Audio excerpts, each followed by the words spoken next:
Welcome to this lesson on the distance formula. Today, we are going to learn how to solve problems involving distance, rate, and time. This is a fundamental concept in algebra that describes how things move.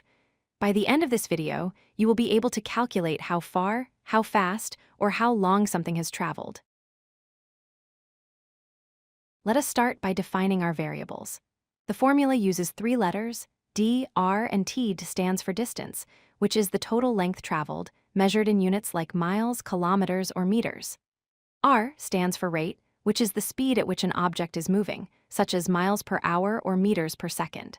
Finally, t stands for time, which is how long the travel takes, usually in hours, minutes, or seconds. An easy way to remember the relationship between these variables is using the magic triangle. As you can see, distance is at the top, with rate and time at the bottom. The horizontal line represents division, and the vertical line represents multiplication. If you want to find distance, you cover the d and you see r next to t, meaning you multiply them. If you need to find rate, cover the r and you see d over t, meaning you divide. It is a handy visual tool. Let's look at the first case, solving for distance. The formula is distance equals rate times time. In this example, we have a car traveling at 60 miles per hour for 2 hours. To find the total distance, we simply multiply 60 by 2. This gives us a result of 120 miles. It is a straightforward multiplication. Now, what if we know the distance and time, but want to find the speed? We rearrange the formula to rate equals distance divided by time. Imagine a runner who completes 100 meters in 10 seconds.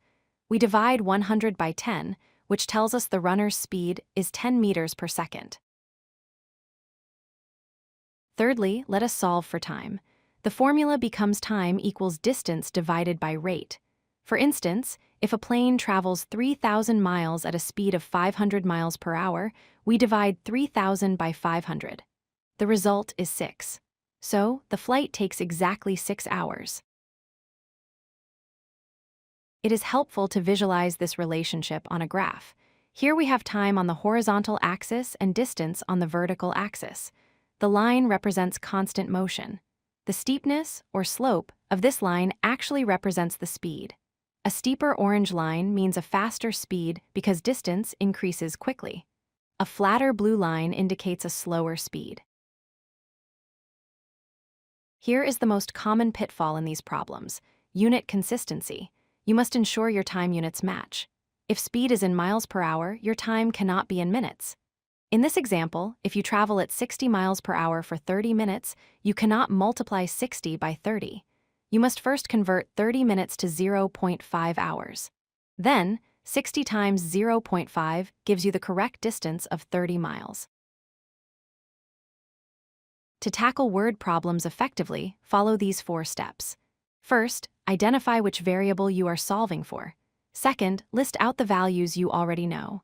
Third, and very importantly, check your units to see if they match. Finally, select the correct form of the formula and do the math. This systematic approach prevents silly mistakes. Let's summarize what we have learned. To find distance, multiply rate by time. To find rate, divide distance by time. To find time, divide distance by rate. And always remember to check that your units match before you calculate. With these tools, you are ready to solve any distance, rate, and time problem. If you like this video, hit that like button and don't forget to subscribe. Visit codelucky.com for more such useful content.